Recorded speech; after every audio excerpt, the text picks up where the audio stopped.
This portion of the news brought to you by McDonald's. McDonald's, I'm loving it.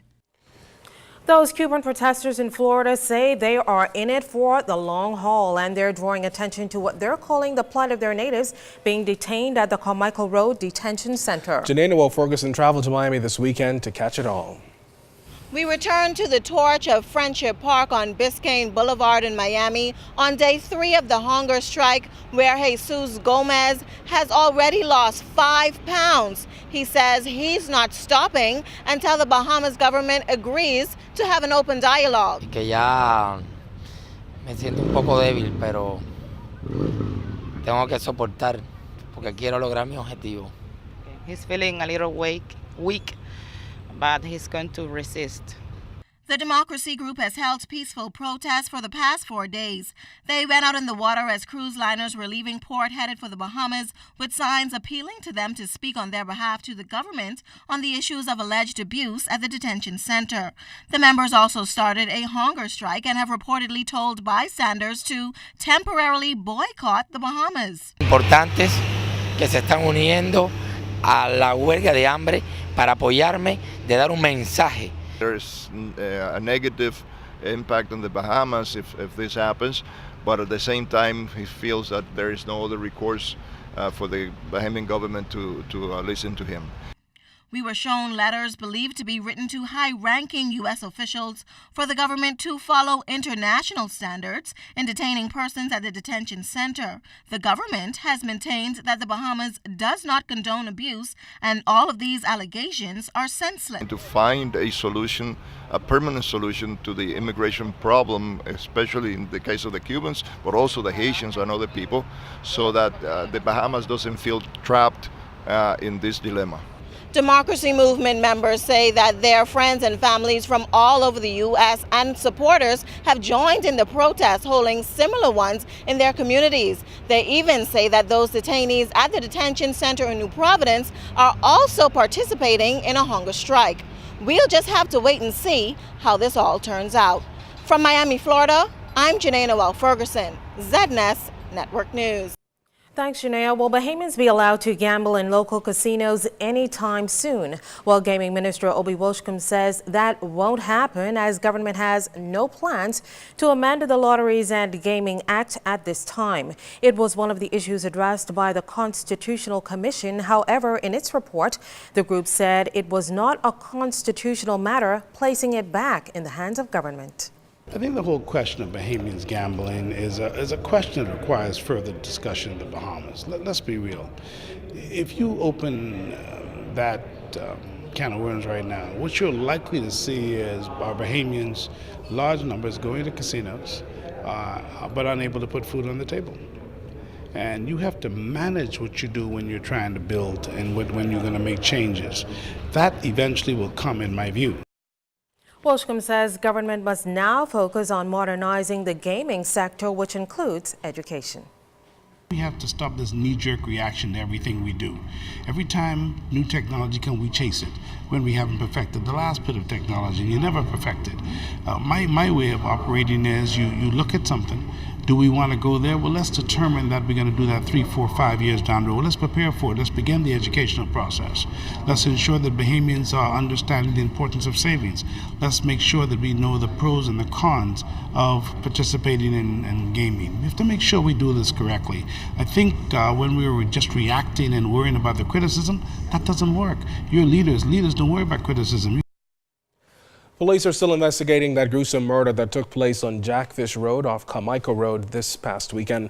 Police say a verbal altercation between two men turned deadly at a home on Jackfish Road around 5:15 Sunday morning, which resulted in both men being stabbed multiple times about the body. One of the men died on the scene. The other tried to escape in a vehicle but later crashed in the vicinity of the Carmichael Road Clinic. The man, who police say is a 52-year-old resident of Allen Drive, is presently being treated in hospital and is under police guard. There's been no word on his condition. And tonight, police are also investigating the murder of a 40-year-old male resident of Balls Alley early this morning. Police say the victim was shot multiple times about the body while at a club on Bay and Armstrong Streets after 2 a.m. Reports say the Balls Alley man got into an altercation with a group of people and was subsequently shot multiple times. He was taken to hospital where he was pronounced dead. Well, the prosecution and defense took advantage of a final opportunity to sway the jury during closing arguments in the Makiko Black murder trial. She's accused of killing her husband, Defense Force Officer Leonardo Black, 3 years ago. While addressing the jury, defense attorney Moses Bain asked them not to convict her, saying she was only defending herself. However, prosecutor Anthony Delaney disagreed, saying the victim was sitting on a couch when he was shot in the back. Justice Vera Watkins will sum up the case tomorrow morning, and then Black's fate will be in the hands of the panel. And still on court news, the Kofi Goodman murder trial continued with the defense completing its cross-examination of forensics expert Police Sergeant Sharia King. She conducted tests on a number of items collected from the crime scene, and during today's proceedings, defense attorney Jeffrey Farquharson questioned her about her experience and training as an expert in forensics. The trial continues. Well, congratulations to longtime employee Miss Linda Sands. She was named Employee of the Quarter here at the Broadcasting Corporation of the Bahamas. Now, on hand to salute Ms. Sands was senior executive managers and fellow staff members. Ms. Sands thanked her colleagues for their support.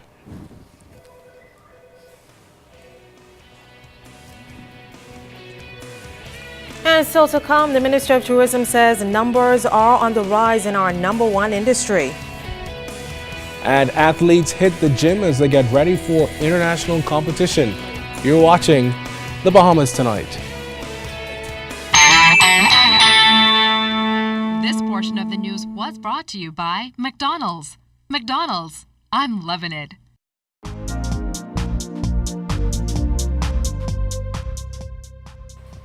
This is your Royal Fidelity Business News. I'm Jimenita Swain.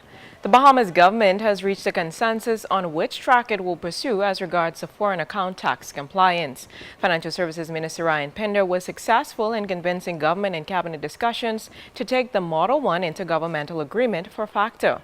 Minister Pender said during numerous consultations with industry stakeholders, it became clear that the industry preferred Model 1 reporting, which allows for government to act as the interface with the United States on FACTA. The intent of FACTA is to prevent U.S. citizens from hiding income and assets overseas.